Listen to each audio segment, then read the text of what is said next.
नमस्कार मित्रों, मैं रजत कुमार आप सभी का स्वागत करता हूं। आज हम लोग वितान भाग 2 के पाठ डायरी के पन्ने के प्रश्नोत्तर पर चर्चा करेंगे। संक्षेप में बातें होंगी, कोशिश ये होगी कि जल्दी से जल्दी पूरा कर लिया जाए। यद्यपि कि नए सिलेबस के हिसाब से प्रश्न पत्र जो नया आ रहा है उसके हिसाब से पाठ के अंदर से भी प्रश्न पूछे जाएंगे। जो एक एक अंक के प्रश्न हैं, जो मल्टीपल चॉइस प्रश्न हैं, वो पाठ के अंदर से भी पूछे जाएंगे। तो पाठ अवश्य पढ़ें आप।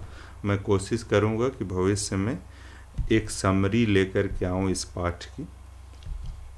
पहला प्रश्न है, यह 60 लाख लोगों की तरफ से बोलने वाली एक आवाज़ है, एक ऐसी आवाज़ जो किसी संत या कवि की नहीं बल्कि एक साधारण लड़की की है। इल्या इहरनबुर्ग की इस टिप्पणी के संदर्भ में एन फ्रैंक की डायरी के पठित अंशों पर विचार करें। तो जितना भी हम लोगों को बताना है पठित अंश के आधार पर ही बताना है। तो इससे संबंधित कुछ पॉइंट्स मैं सामने रख रहा हूँ। सबसे पहले 60 लाख शब्द क्यों आया है? तो नाजियों के हिंसा में लगभग 60 लाख यहूदी, तो लगभग बोल रहे हैं, इससे ज़्यादा भी हो सकते हैं, कम होने का तो कोई सवाल नहीं है। अच्छा, इहरनबुर्ग ने एन फ्रैंक के बारे में ये क्यों कहा कि ना वो संत थी ना ही कवि थी बल्कि एक साधारण लड़की थी? तो उसके बारे में भी यहाँ है कि संत न कहने का अर्थ है कि वह कोई आदर्श का प्रस्तुतिकरण नहीं कर रही थी। अपनी डायरी में लिखते समय ऐसा नहीं कि चीज़ों को आदर्शीकृत करके प्रस्तुत कर रही हो, या कोई दार्शनिक विचारधारा, प्रगतिवाद, प्रयोगवाद, इस तरह की विचारधारा को भी नहीं वह प्रस्तुत कर रही थी। उस समय उसके जीवन काल में जो घटनाएं घटित हो रही थी, या जब वह डायरी लिख रही थी उस समय जो चीज़ें घटित हो रही थी उसको ठीक वैसे ही वो प्रस्तुत कर दे रही थी। यद्यपि उसकी समझदारी के हिसाब से प्रस्तुतिकरण तो होगा ही। कवित्री या कवि न होने के पीछे क्या बात थी कि कहा जाता है काव्य रचना में चीज़ों को बढ़ा चढ़ा कर लिखा जाता है, तो वह भी बात नहीं थी। और संत या कवि न होना, ये बात कहने के पीछे ये भी है कि उसका व्यक्तित्व तो बहुत समाज में पहचान वाला उस समय नहीं था। फिर भी उसकी बातें 60 लाख लोगों की तरफ से वो शब्द थे उसके। आगे उसने अपनी भावनाओं को वैसे ही प्रस्तुत किया जो अभी बता दिया। जो घटनाएं घट रही थी उनका जिक्र किया, जो उसके मन में चल रहा था उसके बारे में बताया, और तत्कालीन परिस्थितियों के बारे में अपनी समझ के अनुसार विश्लेषण किया। इस तरह से वह बहुत साधारण लड़की होते हुए भी असाधारण थी। उसकी इसी साधारण प्रस्तुति ने उसकी डायरी को ऐतिहासिक दस्तावेज बना दिया। अगर बढ़ा चढ़ा कर के कहती या घटा कर के बातें कहती तो उसकी ऐतिहासिकता नहीं रह जाती, उसकी तथ्यात्मकता को ये माना जाता कि इसमें कुछ न कुछ बनावट है। आज के समय में उसकी असाधारणता और बढ़ गई। किसकी? डायरी की। दूसरा प्रश्न, काश कोई होता जो मेरी भावनाओं को गंभीरता से समझ पाता। अफसोस ऐसा व्यक्ति मुझे अब तक नहीं मिला। क्या आपको लगता है कि एन के इस कथन में उसकी डायरी लेखन का कारण छिपा है? तो क्यों ऐसा वह सोचती है? उसकी वजह है कि माँ या बड़ी बहन से उतने अच्छे से उसकी नहीं पट रही थी। गुप्तवास के दौरान साथ में रहने वाली मिसेज वानदान और मिस्टर डसेल भी अक्सर उसकी आलोचना करते रहते थे।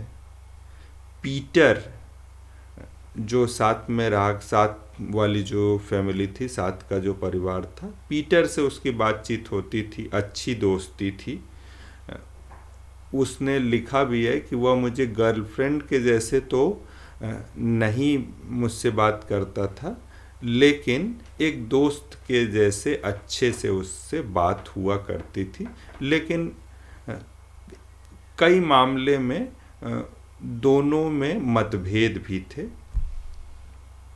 और बात करने का मौका भी मुश्किल से ही मिलता था।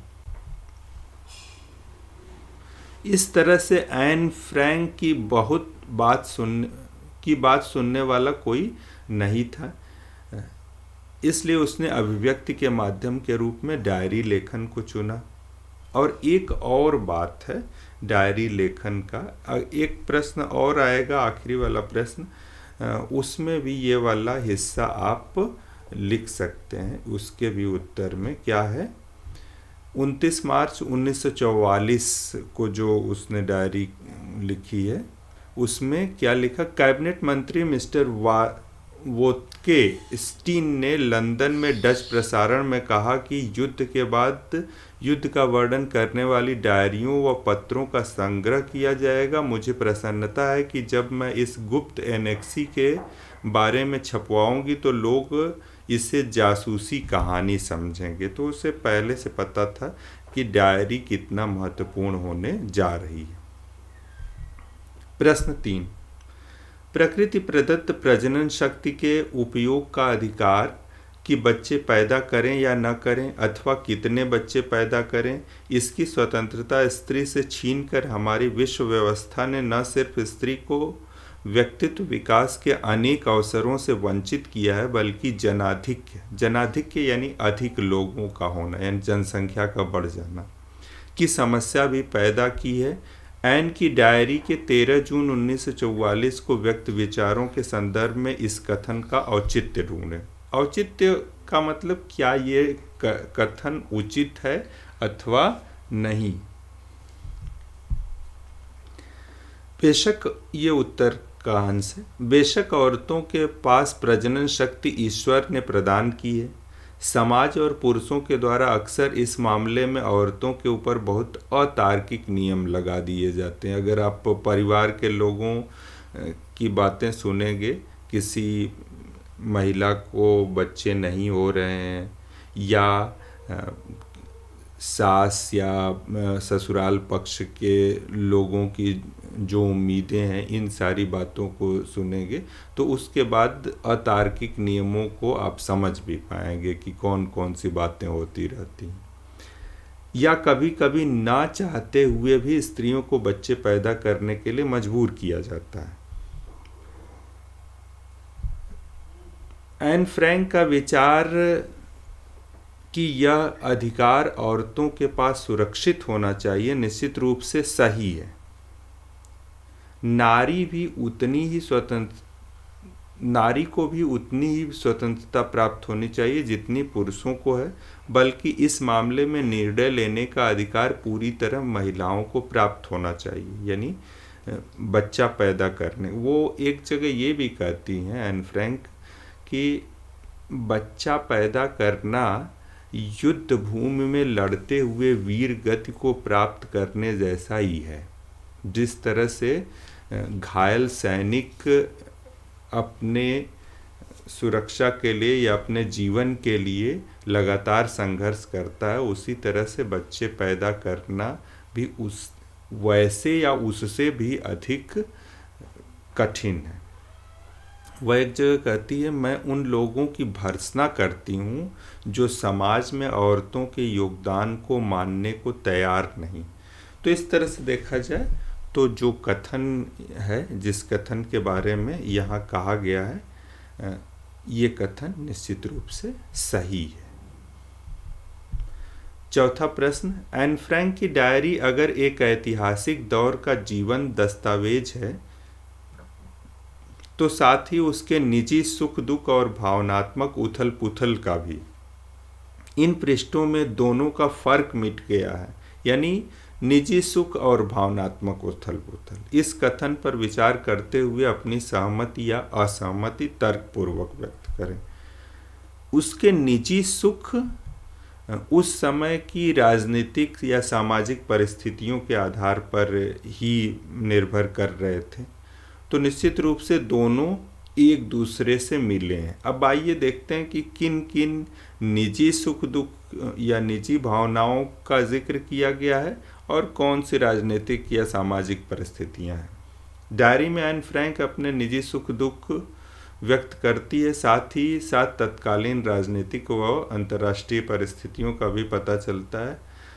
निजी सुख दुख के अंतर्गत जन्मदिन पर प्राप्त होने वाले उपहारों का वर्णन करती है, लोगों की भावनाओं की बात करती है, एक दूसरे के साथ रिश्ते पता चलते हैं उसकी डायरी पढ़ने से एक दूसरे के साथ व्यवहार, माँ पिता बहन के साथ उसके संबंध, वानदान परिवार के साथ उसके संबंध, पिता के मित्रों द्वारा सहायता किया जाना उस परिस्थिति में, निजी अनुभव का रेखांकन, जो चीज़ें जैसे अभी हम लोगों ने पढ़ा कि किस तरह से किसी महिला को क्या अधिकार होने चाहिए, अपनी गुड़िया को अपनी सहेली बनाना तथा डायरी में पत्र के रूप में उसको संबोधित करना, सामाजिक और राजनैतिक परिस्थितियों का जिक्र, समाज में हो रहे जातिगत और धार्मिक बातों पर अपने विचार व्यक्त करना,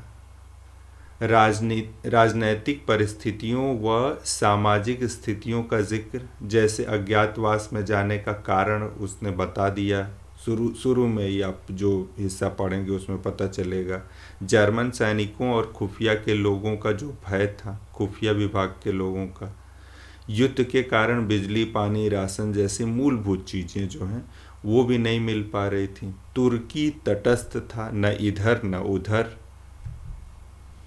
तो ये सारी बातें लिखी हैं और ये सारी बातें एक दूसरे से जुड़ी हुई हैं। तो निश्चित रूप से जो यहाँ पर कहा गया है कि इस कथन से आप सहमत हैं या असहमत, तो लिखेंगे आप उत्तर में सहमत हैं। 5वां और आखिरी प्रश्न, एन ने अपनी डायरी किट्टी, एक निर्जीव गुड़िया को संबोधित करते हुए चिट्ठी की शक्ल में लिखने की जरूरत क्यों महसूस की? एन अपनी बात को एक सहेली को बताना चाहती, मतलब किसी को भी जो उसकी बात ठीक से सुन पाए। वह सहज रूप से अपनी भावनाओं को व्यक्त करना चाहती थी। देखिए, मित्रों के सामने सबसे अधिक सहज होते हैं अभिव्यक्ति के मामले में आप, पर उसकी बातों को सुनने वाला कोई नहीं था। माँ और बड़ी बहन से उसकी ठीक से नहीं पटती थी, ये बात हम लोग जान ही चुके हैं। पिता के पास समय नहीं रहा होगा। वानदान परिवार उसकी नुक्ताचीनी करना यानी बात बात पर आलोचना करना। उसे अपनी भावनाओं को व्यक्त करने के लिए एक सहेली की आवश्यकता थी, जिसमें उसको उसने किट्टी के रूप में पाया। किट्टी के बारे में बता दिया कि किट्टी क्या थी, एक गुड़िया थी। आवश्यकता थी जिसमें किट्टी के रूप में पाया। यद्यपि किट्टी एक गुड़िया है, फिर भी वह एक सहेली के रूप में उसे मानकर अपनी सारी चिट्ठियां लिखती है, उसको उसके साथ ही है, उसके पास ही है। तो इतना ही आज के लिए था। आप सभी को बहुत बहुत धन्यवाद।